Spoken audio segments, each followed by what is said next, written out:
আগরতলা রাধাকৃষ্ণ জুয়েলারির পক্ষ থেকে বুধবার আগরতলা প্রেস ক্লাবে শারদীয়া স্বর্ণবাহার ও ধনতেরাস ধনবৃদ্ধি মেগা লাকি ড্রয়ের বিজেতাদের মধ্যে পুরস্কার তুলে দেওয়া হয়। 5 জন বিজয়ীর হাতে তুলে দেওয়া হল মেগা লাকি ড্রয়ের পুরস্কার হিসেবে স্কুটি।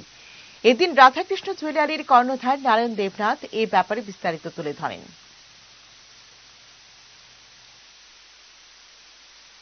আজকে আমরা শারদীয়া স্বর্ণবাহার ও ধনতেরাস ধনবৃদ্ধি অফার যে ছিল তার যে মেগা ড্র ছিল 5টি স্কুটি, এটা আজকে আমরা সম্পন্ন করতে পেরেছি। এই 5 জন লাকি ড্রর মাধ্যমে 5 জন বিজয়ী আমরা বেছে নিয়েছিলাম। এই 5 জন বিজয়ীর হাতে আমরা আজকে 5 জনকে 5টি স্কুটি তুলে দিয়েছি।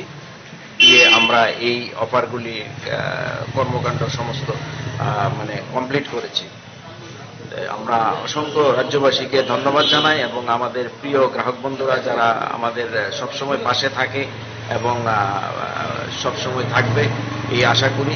আমরা কৃতজ্ঞতা জানাই আমাদের রাধাকৃষ্ণ জুয়েলারি পরিবারের পক্ষ থেকে যারা যারা আমাদের এই অফারে অংশগ্রহণ করেছেন, সবাইকে অসংখ্য ধন্যবাদ জানাই।